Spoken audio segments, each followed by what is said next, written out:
वहां वो दयानंद सरस्वती के नाम से प्रसिद्ध हुए।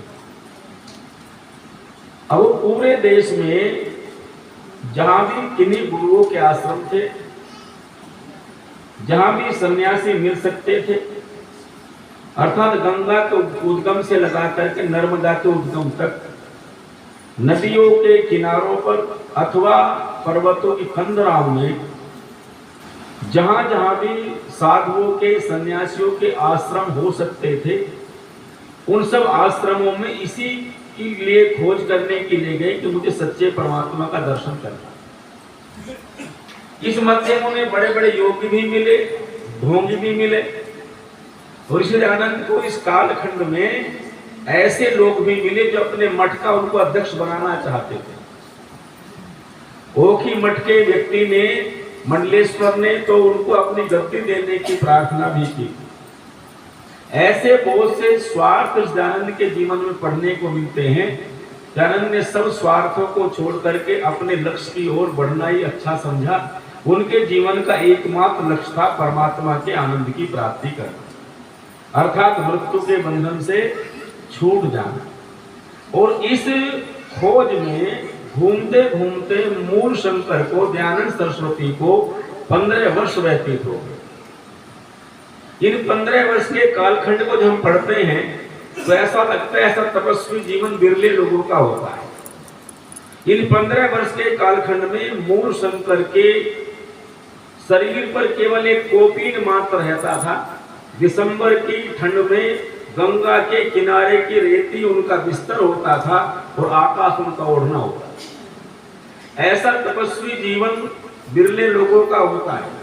अलकनंदा नदी से लगा करके अन्य नदियों के उद्गम तक ऋषि दयानंद ने आगमन किया, लेकिन 15 वर्षों के कालखंड बीतने पर भी बहुत सी विद्याओं को प्राप्त करने के पश्चात भी, यहाँ तक कि योग साधना को सीखने के बाद भी उनकी जिज्ञासा शांत नहीं।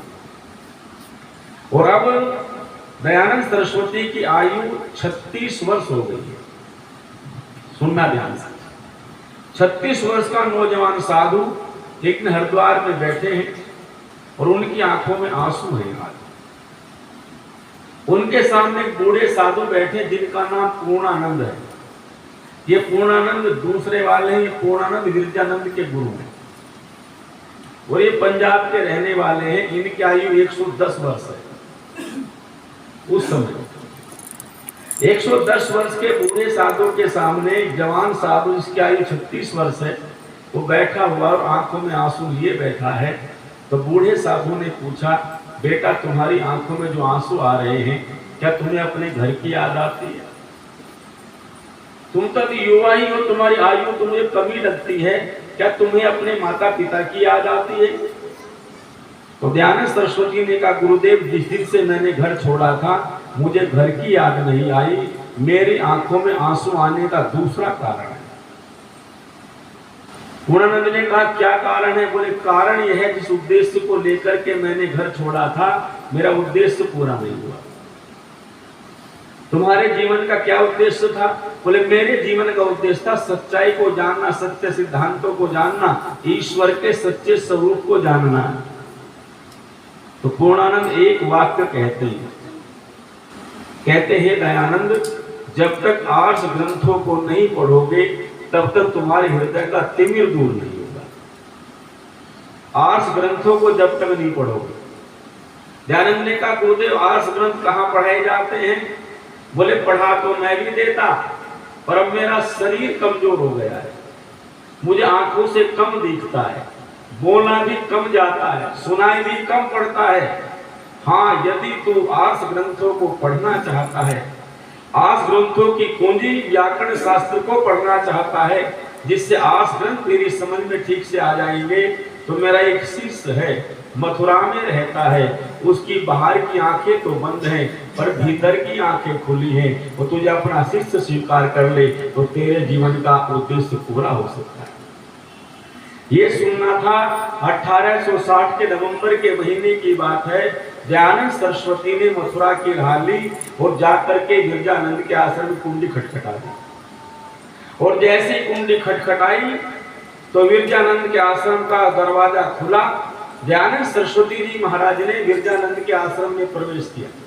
तब मैं एक बात कहता हूँ आर्यों माताओं बहनों, उस दिन दयानंद के लिए विरजानंद के आश्रम का दरवाजा नहीं खुला था, भारत के भाग्य का दरवाजा खुला था। दयानंद सरस्वती जी महाराज ने गुरु विरजानंद के आश्रम में प्रवेश किया और गुरु विरजानंद ने पहला ही प्रश्न पूछा, बेटा तुम्हारा नाम क्या है? दयानंद सरस्वती बोले, गुरुदेव इस शरीर का नाम दयानंद सरस्वती है। अच्छा साधु हो? बोले हाँ गुरुजी। मेरे पास किस लिए आए हो? गुरुदेव आपके चरणों में बैठ करके शास्त्र पढ़ने के लिए आया हूँ, आर्ष विद्या को ग्रहण करने के लिए आया हूँ। विरजानंद बोले, दयानंद मैं तुम्हें पढ़ाना तो चाहता हूँ पर पढ़ा नहीं सकता। बोले क्यों? बोले तुम्हें पढ़ाने के पीछे मेरी दो मजबूरियां हैं। एक तो ये तुझे ठहराने के लिए मेरे पास कमरा नहीं है और दूसरा खिलाने के लिए मेरे पास भोजन की व्यवस्था नहीं।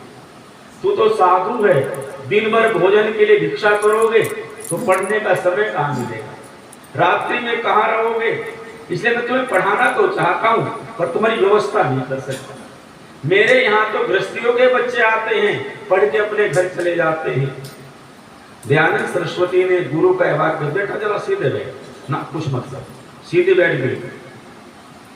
दयानंद सरस्वती ने वाक्य सुना और मानो विचार किया कि गुरु तो मिला 15 साल तो होने के बाद, पर इन्होंने भी असमर्थता जाहिर कर दी। वहां से आश्रम से दयानंद सरस्वती निकले और मथुरा गलियों में घूमने लगे। मथुरा में साधु रोजाना अनेकों आते थे। मथुरा तो साधुओं की भूमि, आज भी आपको हजारों मिल जाएंगे, पर ऐसा साधु मथुरा के लोगों ने पहली बार देखा। 6.5 फुट से ज्यादा जिसकी लंबाई, गोर वर्ण ब्रह्मचर्य का तेज चमक रहा हो, ऐसा साधु पहले देखा नहीं था मथुरा में किसी भी साधु को। और दयानंद सरस्वती वहां से निकल करके एक मंदिर के चबूतरे पर जाकर के बैठ गए। कुछ लोगों ने आके पूछा, महाराज आप कहां से आए हो? और इस समय तो हरिद्वार से आया। किस लिए आए हो मथुरा में? बोले विरजानंद गुरुजी कुटिया पढ़ने के लिए आया था, लेकिन गुरुजी ने पढ़ाने से मना कर दिया। क्यों मना कर दिया? बोले मेरे पास ना तो ठहरने के लिए मकान है और ना भोजन के लिए व्यवस्था है। एक व्यक्ति उनमें से बोले, भैया हम तुम्हारे भोजन का प्रबंध तो नहीं कर सकते, पर तेरे लिए नाश्ते का प्रबंध कर सकते हैं। बोले क्या कर सकते हो? बोले मैं तुम्हें महीने भर के चनों के लिए 2-4 रुपए दे सकता हूँ, जिससे तेरे महीने भर के चनों का काम हो जाए। उस नन्हेलाल नाम के व्यक्ति ने चनों का प्रबंध कर दिया। स्वामी जी बोले चलो चने खा के पढ़ लिया करेंगे। एक मुट्ठी चने खा लेंगे और पानी पी लेंगे और फिर पढ़ लिया करेंगे। शाम को मुट्ठी भर चने फिर खा लिया करेंगे। पर इतने बड़े शरीर में थोड़े चनों से क्या होने वाला है? एक व्यक्ति उस सभा में से और उठे, भैया एक काम हम कर सकते हैं तुम्हारे लिए, हम तुम्हारे लिए मिट्टी के तेल का प्रबंध कर सकते हैं जिसको पढ़ सको। एक व्यक्ति और सभा में से उठे, बोले दूध का प्रबंध भैया हम कर देंगे, 1 गिलास दूध में रोज हम दे दिया करेंगे। एक ने कहा फिर 3 व्यवस्था आपकी होगी, चौथी हम कर देंगे, इस मंदिर में एक कुटिया है, छोटा सा कमरा है, देख लो तुम्हारा काम चल जाए। तो वो 8 बाई 8 का कमरा था, छोटा सा। स्वामी जी बोले पढ़ना ही तो इसमें लेट जाया करेंगे। इतना प्रबंध होने के बाद स्वामी जी वापस जब विरजानंद कुटी की तरफ गए तो देखा वहां एक व्यक्ति बैठा हुआ है। उसका नाम है बाबा अमरलाल जोशी। अमरलाल जोशी की आयु है 31 वर्ष। दयानंद सरस्वती की आयु है 36 वर्ष।